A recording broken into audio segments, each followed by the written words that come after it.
Le secret du baobab sacré. Il y a bien longtemps, dans un petit village au cœur de l'Afrique, vivait un jeune garçon nommé Kofi. Curieux et rêveur, il aimait écouter les anciens raconter des histoires au clair de lune. Mais Kofi avait un défaut, il n'écoutait jamais les conseils des sages, pensant qu'il connaissait déjà tout. Un soir, alors que le feu crépitait au centre du village, le vieux Nana Bayo, le plus sage des anciens, s'adressa aux enfants. « Mes enfants, demain est un jour spécial. Le baobab sacré, l'arbre qui protège notre village, s'apprête à révéler son secret. Seuls ceux qui ont le cœur pur et l'esprit patient pourront le découvrir. » Les enfants étaient fascinés, mais Kofi haussa les épaules. Un arbre qui parle, ce sont juste des histoires pour nous endormir. Moi, je vais découvrir son secret avant tout le monde. Sans attendre, il partit en pleine nuit vers le baobab sacré, une torche à la main. L'arbre était immense, avec un tronc si large que 10 hommes auraient eu du mal à l'encercler. Ses branches s'étendaient comme les bras d'un ancien protecteur. Arrivé devant l'arbre, Kofi remarqua une petite ouverture dans le tronc. Il sourit. « Ah, je savais que c'était vrai. Les anciens cachent sûrement quelque chose ici. »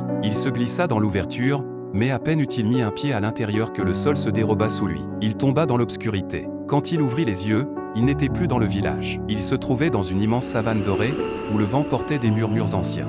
Devant lui, un lion majestueux aux yeux brillants l'observait. « Qui es-tu, enfant, pour oser entrer dans le domaine du baobab sans écouter les anciens ?» Kofi, tremblant, tenta de répondre. « Je suis Kofi, je voulais juste voir le secret avant tout le monde. » Le lion rugit, et le vent devint plus fort. L'impatience et l'orgueil t'ont conduit ici. Mais le baobab ne livre ses secrets qu'à ceux qui sont prêts. Si tu veux retourner chez toi, tu devras prouver ta sagesse. Kofi acquiesça. Voici 3 épreuves. Si tu les réussis, tu apprendras le vrai secret du baobab. Première épreuve, la patience. Le lion l'emmena devant une source d'eau pure. Remplis cette calebasse, mais prends garde, l'eau doit être parfaitement calme, sinon elle disparaîtra. Kofi se précipita et plongea la calebasse dans l'eau, mais l'eau s'évapora aussitôt. Il essaya encore et encore, jusqu'à ce qu'il comprenne qu'il devait attendre que l'eau soit complètement immobile. Avec douceur, il réussit enfin. Bien. Un bon chef sait attendre le bon moment avant d'agir. Deuxième épreuve, l'humilité. Le lion l'emmena ensuite dans une clairière où une vieille tortue essayait de grimper sur un rocher. Aide-la. Kofi rit. Une tortue ne grimpe pas au rocher, c'est ridicule. Et pourtant, elle essaie. Comprenant la leçon, Kofi souleva délicatement la tortue et la posa sur le rocher. Soudain, la tortue se transforma en une vieille femme souriante. Celui qui se moque des autres ne peut jamais grandir. Kofi baissa la tête, honteux. Troisième épreuve, le partage. Enfin, le lion le conduisit à un grand banquet rempli de nourriture. Mange autant que tu veux. Kofi, affamé, s'apprêta à se jeter sur les plats, mais il remarqua quelque chose d'étrange. Tous ceux autour de la table avaient des bras trop longs pour porter la nourriture à leur bouche. Ils se débattaient sans réussir à manger.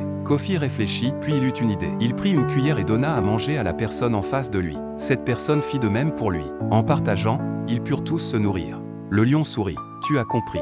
La vraie richesse n'est pas ce que l'on possède, mais ce que l'on partage. Le secret du baobab. Soudain, tout disparut, et Kofi se réveilla au pied du baobab. Il était revenu. Il courut au village et raconta son aventure aux anciens. Nana Bayo posa une main sur son épaule. Maintenant, tu comprends, Kofi. Le baobab ne cache aucun trésor matériel. Son secret, c'est la sagesse qu'il offre à ceux qui sont prêts à apprendre.